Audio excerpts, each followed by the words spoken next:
The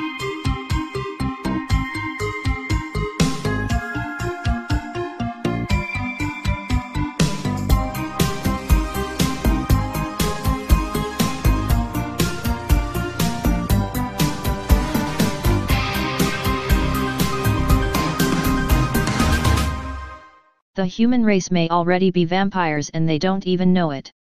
Blood is an inevitable product of animal slaughter. Throughout thousands of years of eating meat, humans have found many uses for it. Unfortunately, modern people are more squeamish than ancient people, limiting use of blood, or so they think anyway. This squeamishness must be overcome if people are to apply blood's many uses to solve the world's problems. Maybe those vampires were onto something, or maybe we are vampires and just can't come to grips with it. Historically, animals were killed only rarely. Nothing went to waste.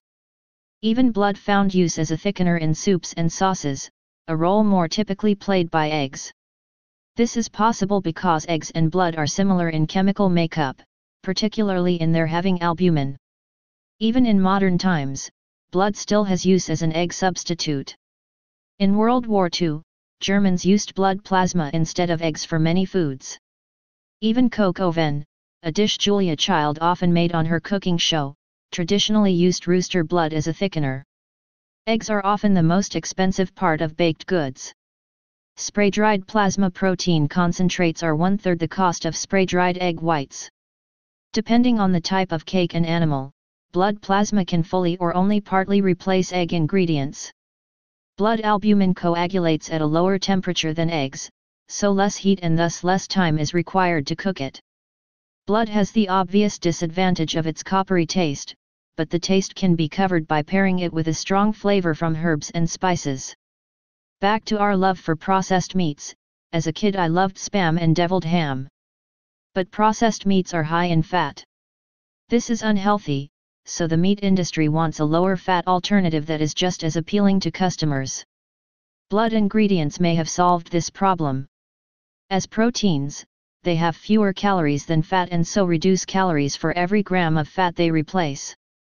They are also cheap, and because they are natural, they appeal to customers who like natural ingredients. In a study, ham pates were made that used cow globin, plasma, or both as a fat substitute. These were judged by a panel of 25 people and compared to the control, a regular ham pate. Though the control was preferred, there were no significant differences in taste, aroma, and consistency because of the fat replacer. The conclusion was that using plasma or globins could be useful in making lower fat pates. Customers like ground beef with 20% fat the most, so a fat replacer called Primo Lean was created to make lean beef just as tasty as 20% beef.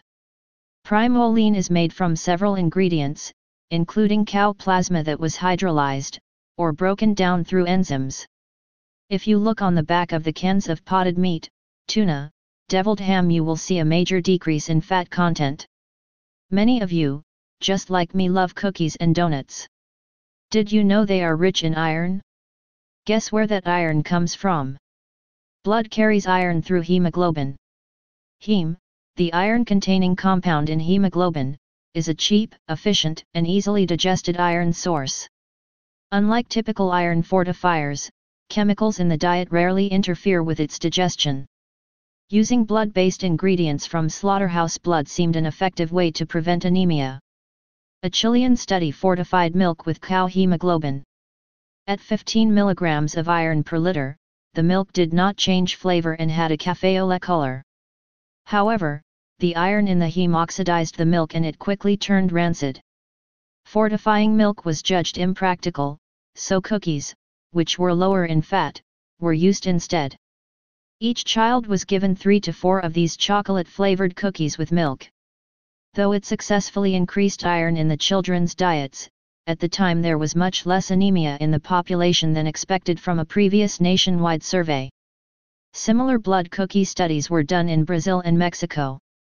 In Brazil, 16 preschoolers with low iron levels were offered cookies enriched with bovine hemoglobin. In Mexico, pig hemoglobin was used in the chocolate filling of cookies. From the south, we love our crab cakes. Surimi is a kind of fish-based paste, best known in the United States for its use in imitation crab meat. In the United States, the majority of the Pacific whiting catch is made into surimi. Pacific whiting is often infected by parasites in the genus Cuodua, distant relatives of sea anemones. These parasites make cysts in the meat. While the cysts are harmless to humans, they contribute to the fish breaking down quickly.